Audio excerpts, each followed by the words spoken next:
Queridos amigos, continuamos viajando, recorriendo la región del pensamiento, aquella región que nos lleva al pensamiento de los grandes pensadores.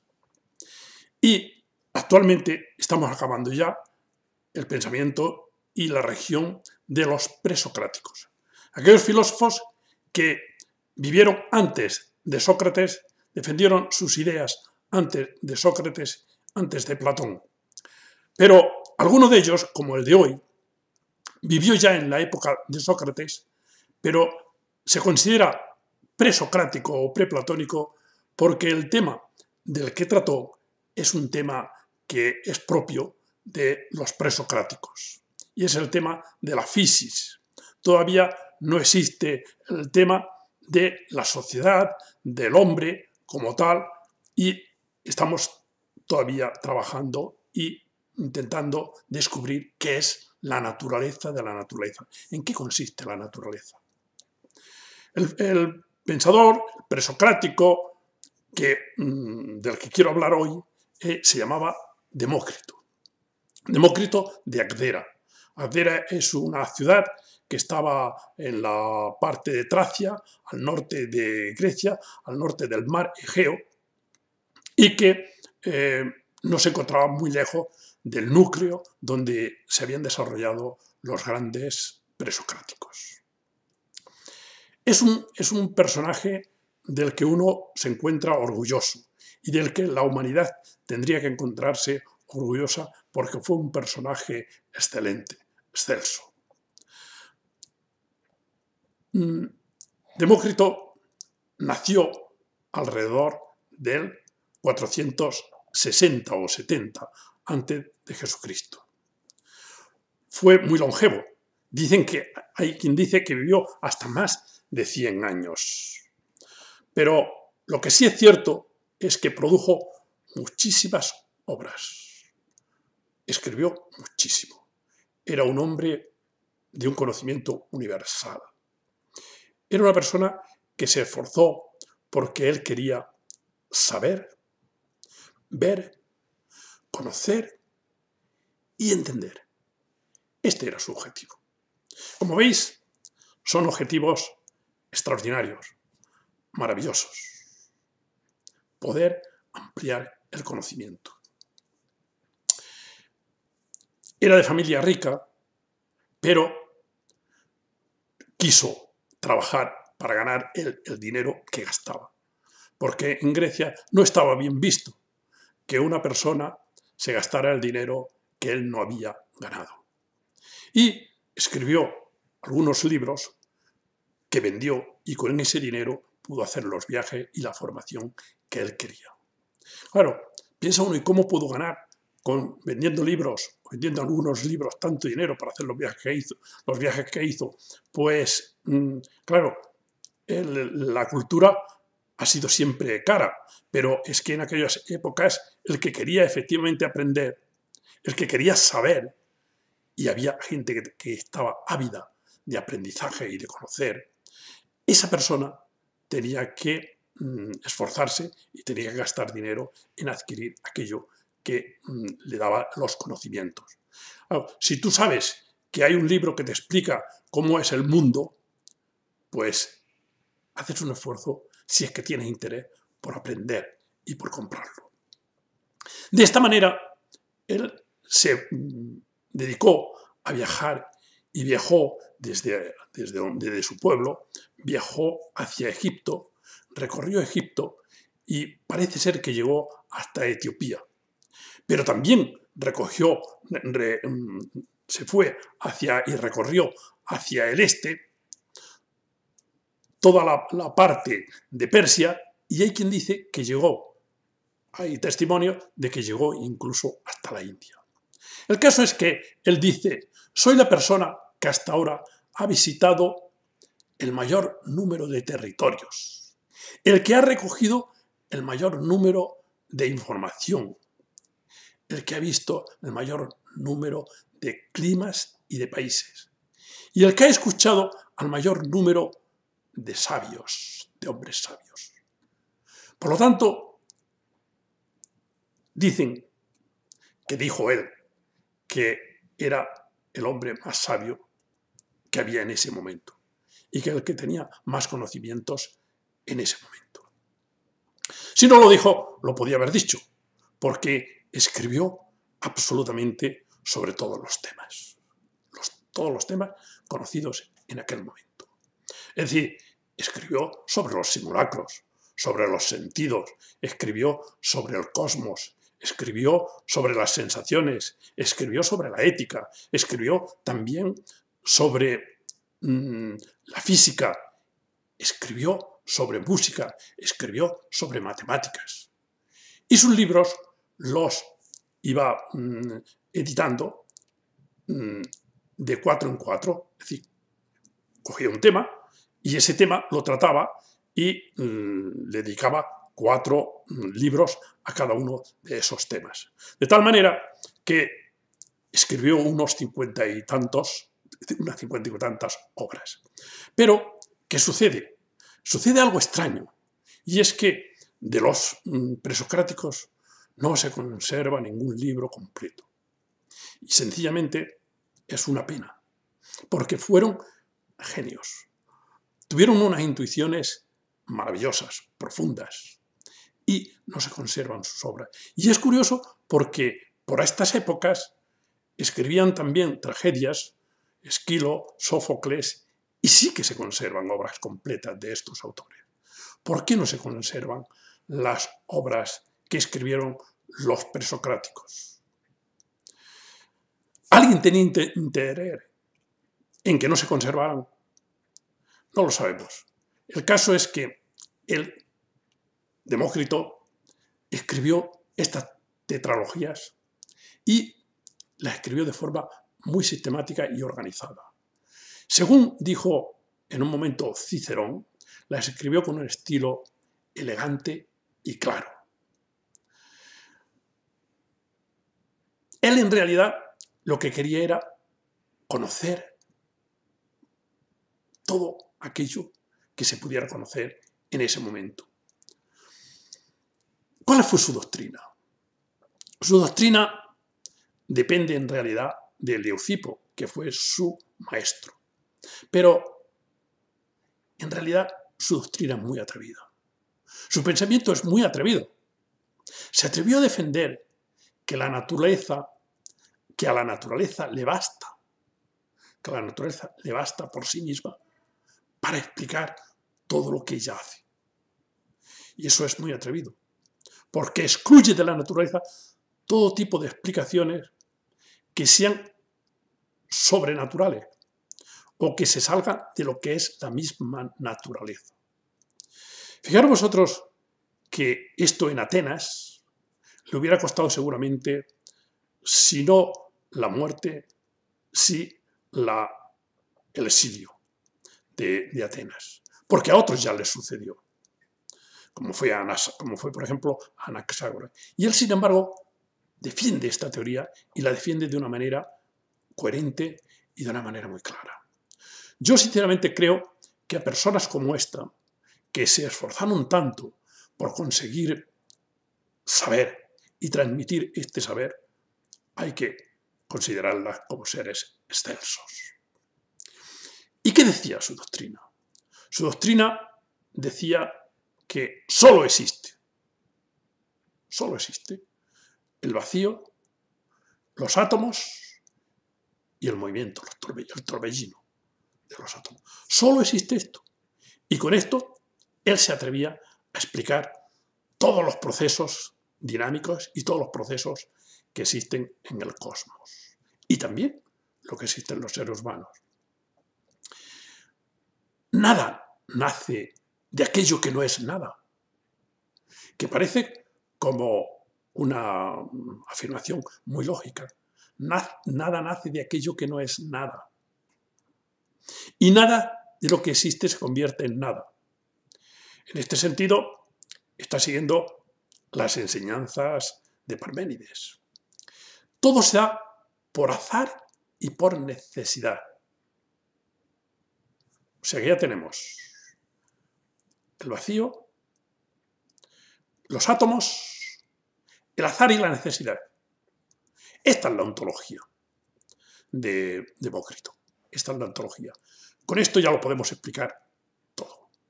Bien, pues ese azar y esa necesidad no son contradictorias.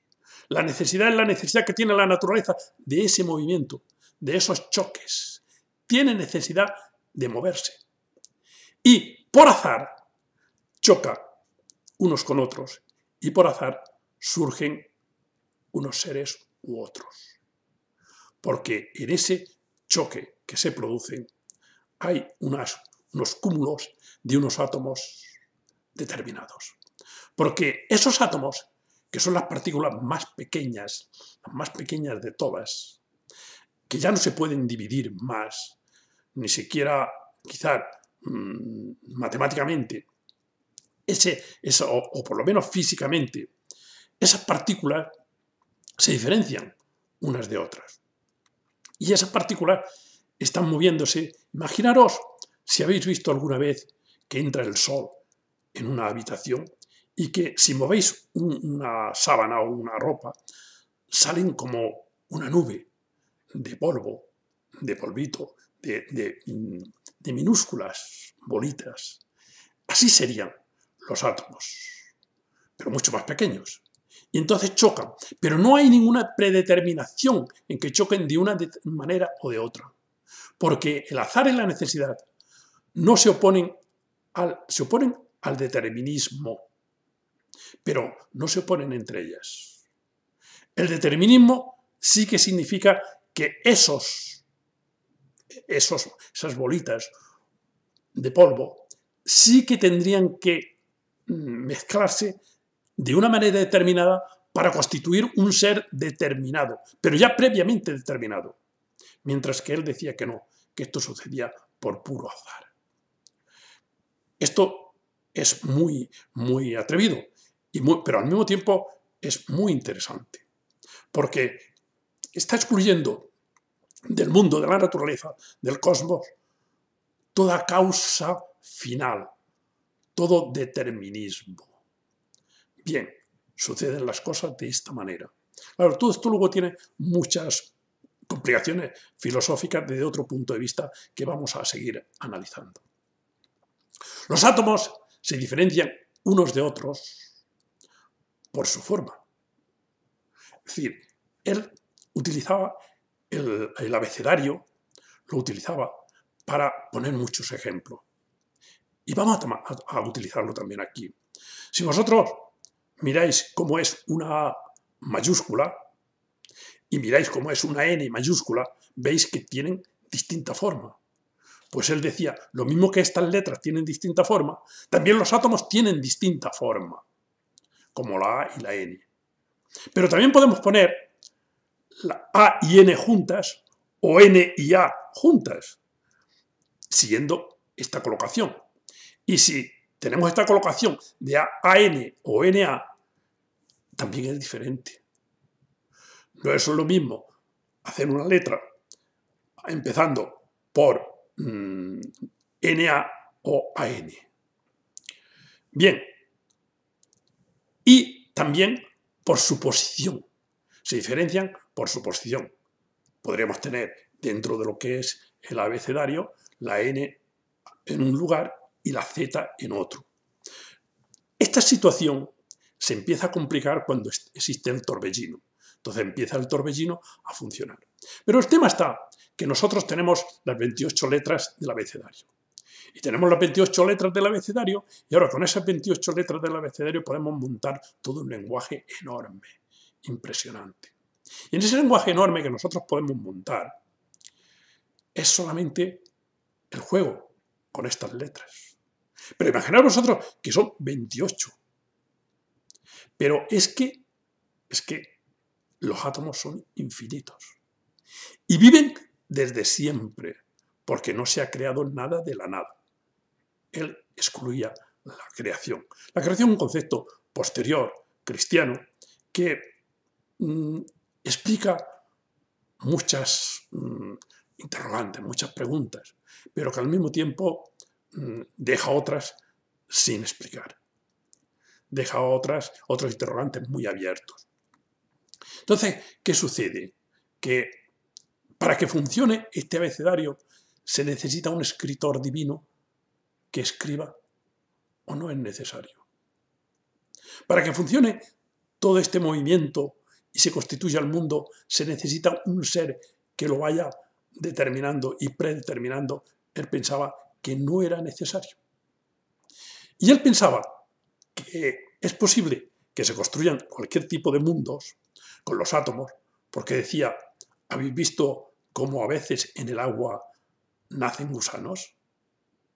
Si nacen gusanos en el agua, quiere decir que de cualquier grupo de átomos puede salir cualquier cosa, según la forma como se combinen, según la manera como se encuentren. Y al encontrarse de esta manera van a surgir unos seres u otros. Por ejemplo, el alma. El alma es una agrupación de átomos más ligeros que además tienen un comportamiento ígneo, dan calor y son los que dan calor a la vida y son los que dan calor al cuerpo.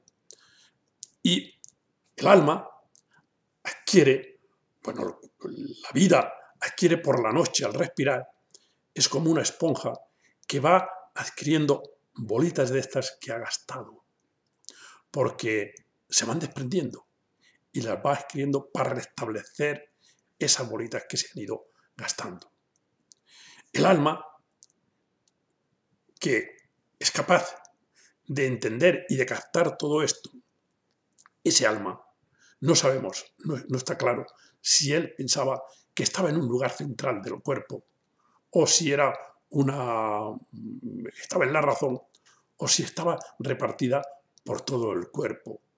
Y por lo tanto, en ese sentido, el alma estaría también en la punta de los dedos. El alma entendida como sensibilidad incorporal, sensibilidad que es capaz de ir más para allá de lo que los sentidos nos indican. Pero no creía en un alma como entidad que no muere, inmortal, y como entidad diferente del cuerpo, cosa que sí va a hacer luego Platón, como sabemos. Bien, en cuanto, por ejemplo, a las sensaciones, a la sensibilidad, al conocimiento sensitivo, ¿cómo lo explicaba? Pues él decía que los átomos de los seres, de la naturaleza, se están moviendo. Entonces, esos átomos se desprenden, se lanzan de una imagen, por ejemplo, un árbol, expulsa imágenes, átomos que llevan la imagen de lo que es ese árbol, de lo que es ese cerezo, por ejemplo. Y el receptor, el perceptor, coge, ve, oye esos átomos que salen de aquello que es lo que el emisor y constituye lo que es el conocimiento.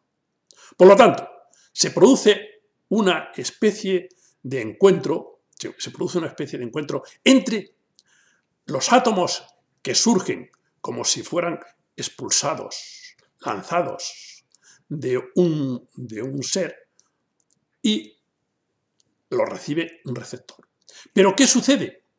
Que imaginaos vosotros que estamos un grupo viendo un valle y estamos viendo ese valle y esos átomos surgen, van a cada uno de nosotros como imágenes, como una especie de simulacros. Son estructuras ya atómicas hechas y van a unas velocidades determinadas, a veces más fuertes, a veces menos fuertes. Y esa situación llega a cada uno de nosotros, pero depende de cómo nosotros tengamos también nuestra estructura atómica para recibir esos átomos de una manera o de otra. Por eso las percepciones, las sensaciones, son siempre subjetivas. Están en el terreno que golpean los átomos y ese terreno también, dice algo y tiene que decir algo para que se forme ese grupo, ese conjunto de conocimiento que es el que hace que nosotros podamos saber cómo es el valle, por ejemplo, ¿no? Bien, pues esa situación, por lo tanto, ni es completamente activa ni es completamente pasiva. O sea, el conocimiento no es ni completamente activo ni completamente pasivo, porque se produce la solución centrípeta y la solución centrífuga de la sensación. Y entonces, en esa situación, a veces él piensa que nosotros también lanzamos, nosotros, quiero decir, el ser que conoce, el receptor, también lanza esos mismos simulacros, esas mismas imágenes, se encuentran y una vez que se encuentran a medio camino, las entiende y las comprende como si fueran en una especie de espejo. El ejemplo es mío, como si fuera en una especie de espejo que lo ven y lo vuelve a captar y aprenderlo. ¿Cómo sería la inteligencia? Pues la inteligencia también para él es igualmente sensitiva, porque solo existen átomos. En el fragmento 124, bueno, el tema de hablar de estos autores, el tema es el siguiente, que como no tenemos nada más que son segmentos, fragmentos, referencias, no tenemos sus obras completas, tenemos que ir intuyendo cómo completar, o tenemos que intentar ver cómo completar esos fragmentos que ellos dejaron. Entonces, en el fragmento 124 y 125 que se conservan, le dicen los sentidos al pensamiento. Pobre inteligencia, tú nos rechazas mientras que recibes de nosotros tus convicciones. Este rechazo es tu caída, es tu ruina. Esa inteligencia vana que va a hacer Platón luego y que va a rechazar a lo que son los sentidos como fuente de conocimiento propia, eso es la ruina de la inteligencia. Por lo tanto, en el pensamiento tiene que recibir su fuerza, la inteligencia, de lo que los sentidos le proporcionan, de lo que las sensaciones le proporcionan. Pero en el pensamiento hay además más cosas, porque el pensamiento tiene una cierta capacidad de producir imágenes. Entonces, en esa producción de imágenes, que son también, por esa dinamicidad que tienen, mezclas de átomos, se producen las creencias.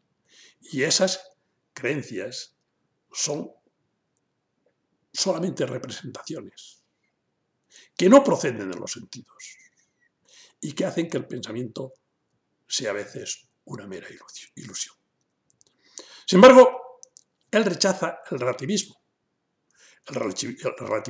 escéptico de Protágoras. Protágoras decía que no existe la verdad de forma contundente, que todo se mide por lo que es el hombre en la medida de todas las cosas. Y él rechaza, era contemporáneo, él rechaza ese relativismo escéptico de Protágoras. Pero no sabemos muy bien si era fenomenista o intelectualista, porque según Aristóteles era fenomenista, en el sentido que defendía que sólo aquello que aparece es verdadero, o sólo aquello que aparece, el fenómeno, es lo que nosotros podemos, con eso, es lo que podemos tener como base de nuestros conocimientos. Mientras que Sexto Empírico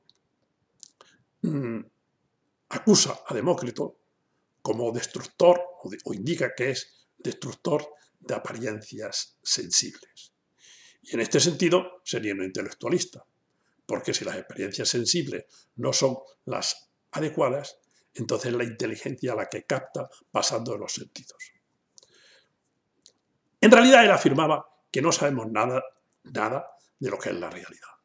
Pero esto no significa que fuera un escéptico, porque puede querer decir perfectamente, como seguramente era este caso, que no sabemos porque no tenemos ni suficiente tiempo para hacerlo, ni tenemos suficiente capacidad para saber todo lo que hay que saber. un personaje como él, que había viajado tanto, que había conocido tanto, que se había esforzado tanto. En todo caso, la clave de su epistemología, la clave de su pensamiento, la clave de sus conocimientos, hay que buscarla en su ontología física, porque él distinguía dos tipos de ontología de la realidad, dos escalas, dos mundos, el microcosmos y el macrocosmos. En el macrocosmos parece que no hay grandes dificultades.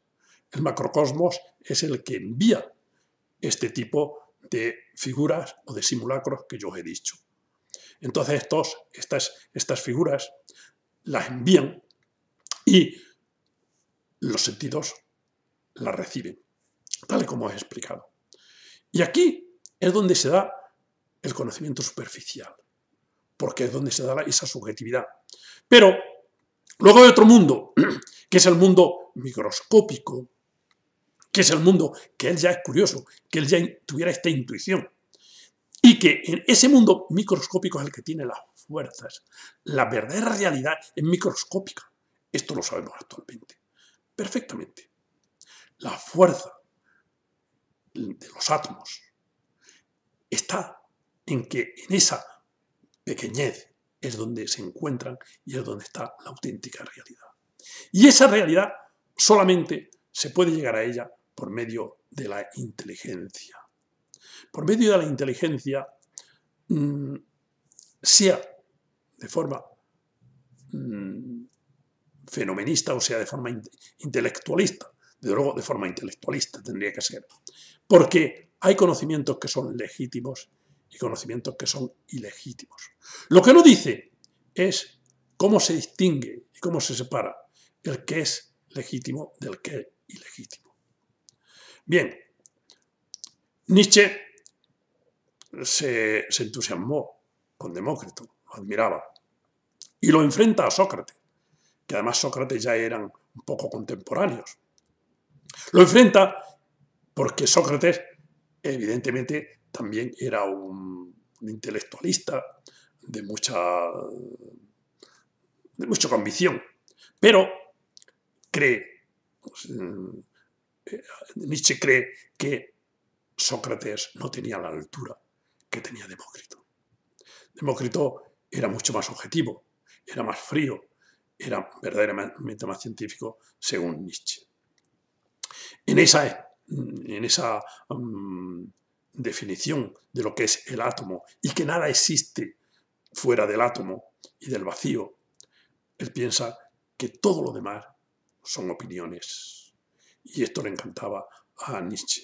O por lo menos le encantaba en la época esa científica que tuvo, la época donde escribe, la segunda época donde escribe Humano, demasiado humano, La Gaia Ciencia, y en realidad lo demás serían opiniones volátiles. Y aquí, en esas opiniones volátiles, estaría la causa final. Os he hablado muchas veces de las causas. Aquí, en Demócrito, vemos muy claramente cuál es la causa material. Es justamente la materia la que lo constituye todo. Lo que no está claro es cuál es la causa. Eficiente sí estaría claro. Eficiente es esa necesidad, la necesidad que hay de que los átomos se muevan. Y en esos movimientos se producen los cambios. Mientras que lo que no explica él es la causa final, como que todo ello tenga un objetivo, una finalidad, un propósito y mucho menos un sentido. Lo que sí tiene es ese movimiento por azar. Entonces, el mundo sería como una especie de causalidad ciega que se va moviendo y que se va, de alguna manera, estructurando.